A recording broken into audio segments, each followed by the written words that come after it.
جن لوگوں کے پاس بے تحاشا دولت ہوتی ہے وہ ہر کام اسی طاقت کے بل پر کرنے کے عادی ہوتے ہیں۔ ان کی نظر میں جائز ناجائز کی تمیز باقی نہیں رہتی، وہ اپنے فرائض سے یکسر غافل ہو جاتے ہیں۔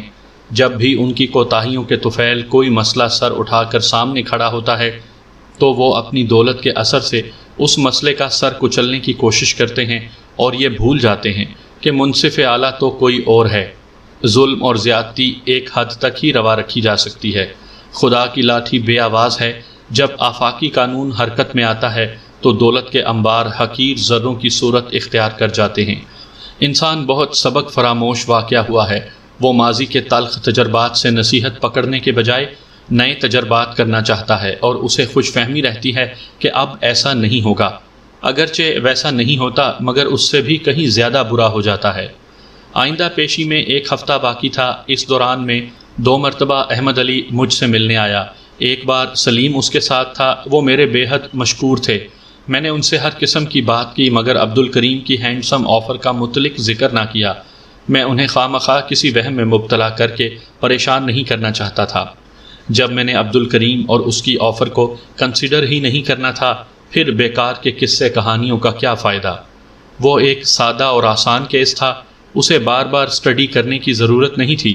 مجھے پورا یقین تھا آئندہ پیشی پر وکیل استغاثہ کو منہ کی کھانا پڑے گی اور مجسٹریٹ کیس خارج کر دے گا۔ میں خاصا مطمئن اور پر امید تھا، لہٰذا میں اپنے دیگر کیسوں پر توجہ دینے لگا۔ مقررہ دن میں 1 مرتبہ پھر عدالت میں موجود تھا۔ اس کیس سے متعلق تمام افراد بھی حاضر تھے۔ گزشتہ پیشی پر مجسٹریٹ نے مجھے یہ فریضہ سونپا تھا کہ ملزم سلیم کو عدالت میں مجھے پیش کرنا ہوگا۔ میں نے اپنا یہ فرض نبھا دیا، لیکن وکیل استغاثہ اس سلسلے میں ناکامیاب رہا۔ مجسٹریٹ نے اسے جو ثبوت فراہم کرنے کی تاکید کی تھی وہ اس ضمن میں کوئی پیش رفت نہ کر سکا۔ اس موقع پر عبدالکریم بڑی امید بھری نظر سے مجھے مسلسل دیکھ رہا تھا، وہ اپنے تگڑے چیک کی قوت کا چمتکار دیکھنا چاہتا تھا۔ جب مجسٹریٹ وکیل استغاثہ سے مخاطب ہوا تو عبدالکریم بہت پریشانی میں گھرا نظر آنے لگا۔ یہ بہت ہی نازک اور اعصاب شکن مرحلہ تھا۔ مجسٹریٹ نے جذبات سے عاری لہجے میں وکیل استغاثہ سے کہا، اب آپ کیا فرماتے ہیں؟ موجودہ صورتحال کا تقاضا تو یہ ہے کہ عدالت اس کیس کو ڈسمس کر دے، آپ کچھ کہنا چاہیں گے؟ جناب عالی، وکیل استغاثہ نے کھمبا نوچنے کی کوشش کی، اگر معزز عدالت 1 ہفتے کی مزید مہلت دے دے تو اس سلسلے میں کوشش کی جا سکتی ہے۔ گزشتہ 1 ہفتے میں آپ کی کارکردگی کیا رہی ہے؟ مجسٹریٹ نے اسے تیز نظر سے گھورا۔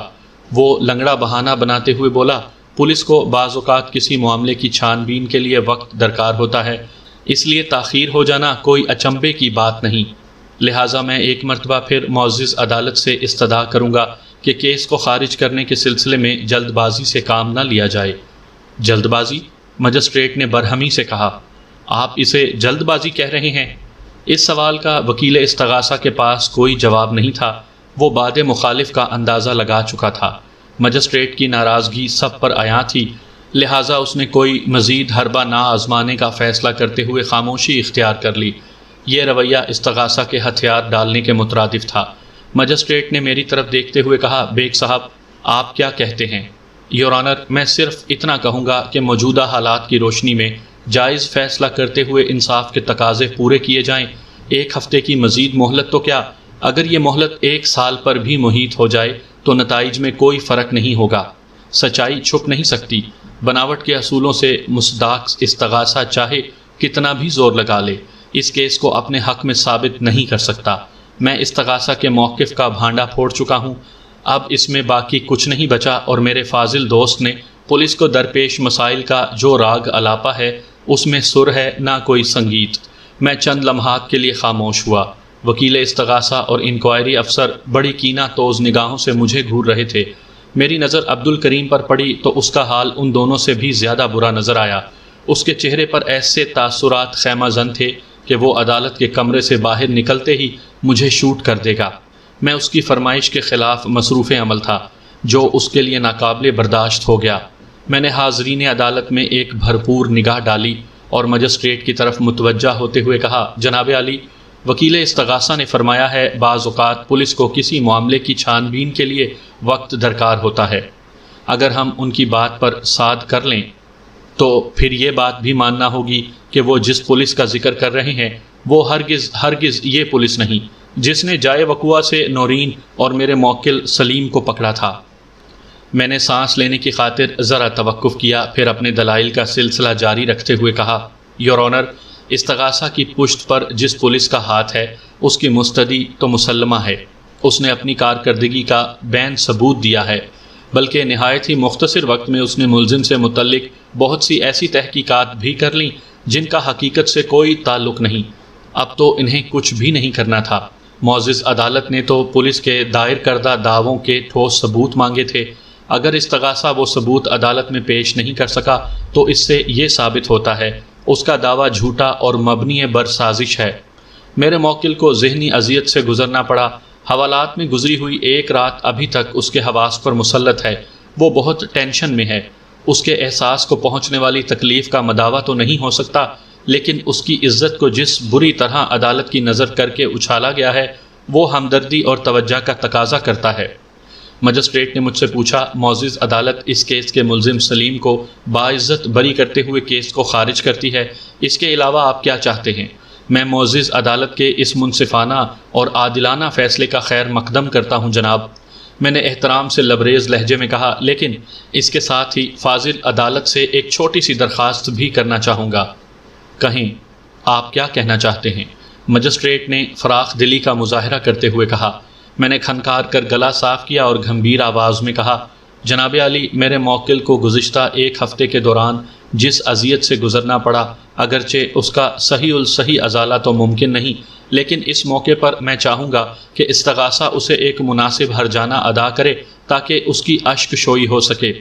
اتنا کہہ کر میں متوقف ہوا، پھر ڈرامائی انداز اختیار کرتے ہوئے جذباتی لہجے میں کہا، کسی شخص کو یہ حق نہیں دیا جا سکتا کہ وہ کسی دوسرے شخص کی عزت پر حملہ کرے۔ عزت دار کے پاس سب سے قیمتی سرمایہ اس کی عزت ہی تو ہوتی ہے۔ میرے موکل کی عزت نفس کو بہت ٹھیس پہنچی ہے، لہٰذا معزز عدالت کو چاہیے کہ وہ ملزم سلیم کو جائز ہرجانہ دلوائے۔ مجسٹریٹ تھوڑی دیر تک اپنے سامنے میز پر پھیلے ہوئے کاغذات کا جائزہ لیتا رہا۔ اس دوران میں نے محسوس کیا عبد الکریم مجھ سے بات کرنے کے لیے بہت بے قرار تھا، لیکن ظاہر ہے وہ بھری عدالت میں اپنا دکھڑا رونے کی غلطی نہیں کر سکتا تھا۔ اس سے پہلے ہی جو غلطیاں سرزد ہو چکی تھیں ان کے ثمرات سامنے تھے، میں اسے کھولانے کے لیے مسلسل نظر انداز کر رہا تھا۔ مجسٹریٹ کیس کو خارج اور سلیم کو باعزت بری کرنے کا فیصلہ تو سنا چکا تھا، اب اس نے میری فرمائش بھی پوری کر دی، اور یہ فرمائش سے زیادہ انصاف کا تقاضا تھا۔ اس نے وکیل استغاثہ کی طرف دیکھتے ہوئے کہا، یہ عدالت استغاثہ کو پابند کرتی ہے کہ وہ مسٹر سلیم کو پہنچنے والی ذہنی اذیت کے عوض بطور مبلغ 10,000 روپے سکہ رائج الوقت حکومت پاکستان ادا کرے۔ ادائیگی کی یہ کارروائی عدالتی وقت کے خاتمے سے پہلے ہو جانا چاہیے۔ ظاہر ہے رقم مذکور عبد الکریم کی جیب ہی سے نکلنا تھی، وہ پہلے ہی مجھ پر بہت ادھار کھائے بیٹھا تھا۔ وکیل استغاثہ نے عبد الکریم سے نگاہوں کا تبادلہ کیا اور مجسٹریٹ کی طرف دیکھتے ہوئے بولا، جناب عالی، فوری طور پر تو رقم کا بندوبست کرنا ممکن نہیں، اس سلسلے میں تھوڑی مہلت درکار ہوگی۔ مجسٹریٹ نے دیوار گیر کلاک پر نگاہ ڈالی اور قدرے خفگی سے بولا، عدالت کا وقت ختم ہونے میں ابھی 2 گھنٹے باقی ہیں۔ عبد الکریم جیسے بزنس مین کے لیے یہ رقم فراہم کرنا کوئی مشکل کام نہیں، لہٰذا کسی مہلت کی گنجائش باقی نہیں رہتی۔ مجسٹریٹ کے اس حتمی فیصلے کے بعد کسی اعتراض یا جواز کی جگہ نہیں بچی تھی۔ مخالف پارٹی کے تمام ارکان کے چہرے لٹک گئے، انہیں شکست فاش کا سامنا ہوا تھا۔ میں نے ایک ایک کی صورت دیکھ کر فاتحانہ انداز میں مسکرانا ضروری سمجھا۔ سامعین کرام، آپ سن رہے ہیں مرزا امجد بیگ ایڈوکیٹ کی کہانیوں کے سلسلے میں ایک اردو کہانی حاصل جمع، اور یہ اس سلسلے کی آخری اور قسط نمبر 5 ہے۔ مجھے امید ہے آپ کو میری یہ کاوش پسند آئی ہوگی۔ آپ نے اگر ابھی تک میرا چینل مائی وائس سبسکرائب نہیں کیا تو ابھی میرے چینل کو سبسکرائب کر کے بیل نوٹیفیکیشن آن کر لیجئے تاکہ آنے والی ہر نئی کہانی کی اطلاع بر وقت آپ تک پہنچ سکے۔ ہرجانے کی ادائیگی میں عبد الکریم اس طرح مصروف ہوا کہ اسے مجھ سے بات کرنے کا موقع نہ مل سکا۔ اس میں ایک ہاتھ میرے رویے کا بھی تھا۔ میں نے اس دوران میں اسے ایک ذرا سی لفٹ نہ کرائی، مگر شام کو وہ میرے دفتر میں موجود تھا اور خاصے خطرناک تیوروں کے ساتھ۔ میں نے اس کی آمد کی اطلاع پاتے ہی فوراً اسے اپنے کمرے میں بلا لیا۔ مسٹر بیگ، تم نے یہ بہت غلط حرکت کی ہے، وہ غصیلے لہجے میں بولا۔ اس کا انداز توہین آمیز تھا، تاہم میں نے تحمل کا مظاہرہ کیا اور اخلاقیات کا تقاضا نبھاتے ہوئے اسے بیٹھنے کو کہا۔ آپ تشریف رکھیں اور بتائیں کہ آپ کی برہمی کی وجہ کیا ہے؟ وجہ؟ وہ پھنکارا، تاہم ایک کرسی کھینچ کر بیٹھ بھی گیا۔ کیا آپ کو معلوم نہیں آپ نے مجھے کتنا بڑا دھوکہ دیا ہے؟ میں نے معصومیت کی اداکاری کی اور سادگی سے کہا، واقعی مجھے معلوم نہیں آپ کس دھوکے اور حرکت کی بات کر رہے ہیں۔ اب اتنا انجان اور معصوم بننے کی بھی ضرورت نہیں۔ وہ خون خوار نظروں سے مجھے گھورتے ہوئے بولا، آپ ایک فراڈ وکیل ہیں۔ میں نے جس مقصد کی خاطر آپ کو ایک بلینک چیک دیا تھا، آپ نے اس سلسلے میں میری کوئی مدد نہیں کی بلکہ اس کے خلاف ہی عمل کیا ہے۔ اچھا، میں نے تجاہل عارفانہ کا مظاہرہ کرتے ہوئے کہا، آپ چیک کے حوالے سے اس کام کا ذکر کر رہے ہیں؟ دیکھو بھائی، یہ اپنی اپنی سمجھ کا پھیر ہے۔ آپ کا خیال بلکہ غلط فہمی یہ ہے کہ میں نے آپ کا کام کرنے کی کوشش نہیں کی، جبکہ میں اس کے برخلاف رائے رکھتا ہوں۔ میں نے آپ سے کوشش کے وعدے پر وہ چیک وصول کیا تھا اور اس وعدے کے مطابق میں نے اپنی بساط بھر کی کوشش کی ہے، لیکن حقائق اظہر من الشمس ہیں۔ میں افسوس کے ساتھ کہوں گا کہ مجھے اس کوشش میں ناکامیابی ہوئی۔ میں آپ کی اس سادگی اور معصومیت سے متاثر ہونے والا نہیں، وہ دھاڑا، آپ نے مجھے چیٹ کیا ہے۔ میں تم کو اس حرکت کا مزہ ضرور چکھاؤں گا۔ وہ غصے کی شدت میں کبھی مجھے آپ اور کبھی تم سے مخاطب کر رہا تھا۔ میں نے اس کی حالت سے محفوظ ہوتے ہوئے کہا، کریم صاحب آپ اتنا تاؤ کیوں کھا رہے ہیں؟ اگر آپ کا کام آپ کی مرضی کے مطابق نہیں ہو سکا تو اپنا چیک واپس لے جائیں۔ میں نے اس میں رقم بھری ہے اور نہ ہی اسے کیش کروانے کی کوشش کی ہے۔ وہ بولا، یہ بات تو میں نے بینک سے معلوم کر لی ہے۔ میں وہ چیک واپس تو لے جاؤں گا، لیکن اس فاؤل ڈیل کی سزا تمہیں ضرور دوں گا۔ تم نہیں جانتے عبد الکریم کی دشمنی کتنی سنگین ہے۔ تمہیں بہت جلد پچھتانا پڑے گا۔ میں اس واقعے کو بھولوں گا نہیں۔ میں نے دراز میں سے بلینک چیک نکال کر اس کی طرف بڑھایا اور اس کی روح فنا کرنے کی غرض سے کہا، شاید تمہیں معلوم نہیں، ہاں تمہیں معلوم نہیں، اس چیمبر کے ایک خفیہ گوشے میں میں نے ایک حساس ٹیپ ریکارڈر چھپا رکھا ہے، جس کے ریکارڈنگ میکینزم کو میں نے ایک سوئچ سے مرطوب کر رکھا ہے اور وہ سوئچ میری میز کے نیچے نصب ہے۔ تم نے جیسے ہی دھمکی آمیز گفتگو شروع کی، میں نے وہ سوئچ آن کر دیا ہے۔ تمہاری تمام باتیں ریکارڈ ہو چکی ہیں۔ اب تم خود اندازہ لگا لو، اگر کل کلا مجھے کچھ ہو جاتا ہے تو تم کہاں کھڑے نظر آؤ گے؟ میں نے ایک لمحے کے توقف کے بعد گھمبیر آواز میں دہرایا، تھانے میں، کسی عدالت کے کٹہرے میں، یا پھر پھانسی کے تختے پر۔ میں یہ ٹیپ پہلی فرصت میں محفوظ ہاتھوں میں پہنچا دوں گا۔ اس کا سارا غصہ اور تنتنا جھاگ کی مانند بیٹھ گیا۔ اس نے اضطراری انداز میں اپنے ہاتھ کی پشت سے پیشانی پر نمودار ہونے والے پسینے کو صاف کیا، پھر بلینک چیک کے پرزے کر کے میری طرف اچھال دیے اور اٹھ کھڑا ہوتے ہوئے بولا، تم سے نمٹنے کے لیے مجھے کوئی دوسرا ہی راستہ نکالنا ہوگا۔ تمہارا یہ جملہ بھی ریکارڈ پر آ چکا ہے مسٹر کریم۔ اس نے کھا جانے والی نظر سے مجھے دیکھا اور پاؤں پٹکتے ہوئے میرے دفتر سے نکل گیا۔ میں اس کی حالت پر اظہار افسوس کے سوا اور کیا کر سکتا تھا؟ ریکارڈنگ والی بات میں نے محض اسے ڈرانے کے لیے کہی تھی، ورنہ حقیقت سے اس کا کوئی تعلق نہیں تھا۔ مجھے امید تھی جب اس کا غصہ اتر جائے گا اور گھر پہنچ کر وہ ٹھنڈے دل و دماغ سے صورتحال پر غور کرے گا تو کسی قسم کی انتقامی کارروائی کے بارے میں سوچنے کا تصور بھی نہیں کرے گا۔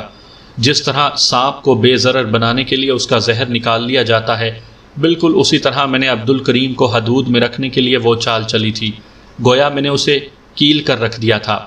ایک وکیل کے دفتر میں بیٹھ کر اسے خطرناک نتائج کی دھمکی دینا، پھر اس دھمکی کا ریکارڈ ہو جانا کوئی معمولی بات نہیں ہوتی۔ یہ بات تو صرف میں جانتا تھا کہ ریکارڈنگ والی بات محض ڈراوا تھی، ورنہ عبد الکریم تو اسے ایک حقیقت ہی سمجھ رہا تھا، اور اس کی بدھی میں اتنی عقل تو ضرور ہوگی کہ اس حقیقت کا ادراک ہونے کے بعد وہ کوئی غلط قدم اٹھانے کی کوشش نہ کرے۔ بظاہر یہ کہانی یہیں ختم ہو جاتی ہے، لیکن چند روز بعد اس کا ایک نیا رخ سامنے آیا۔ عبد الکریم کا مجھ پر تو کوئی بس نہیں چل سکتا تھا، لہٰذا اپنے جذبہ انتقام کی تسکین کے لیے اس نے احمد علی کو نشانہ بنانے کی کوشش کی۔ اس کے بھیجے ہوئے چند افراد نے احمد علی کے کاسمیٹکس اسٹور پر بلوا کر کے خوب توڑ پھوڑ مچائی۔ اس موقع پر سلیم اور اسٹور کے ملازم نے بہت ہمت دکھائی اور حملہ آوروں میں سے 2 افراد کو قابو کرنے میں کامیاب ہو گئے۔ پولیس کو اس واقعے کی اطلاع ملی تو وہ فوراً موقع پر پہنچ گئی۔ اس واقعے کے نصف درجن سے زیادہ عینی شاہد موجود تھے، لہٰذا پولیس کے لیے کسی گڑبڑ کی گنجائش نہ رہی اور قابو آئے ہوئے 2 افراد نے لات جوتا کھانے کے بعد عبد الکریم کا نام اگل دیا۔ عبد الکریم کو ایک مرتبہ پھر پولیس کا سامنا کرنا پڑا، تاہم یہ معاملہ عدالت تک نہ پہنچ سکا۔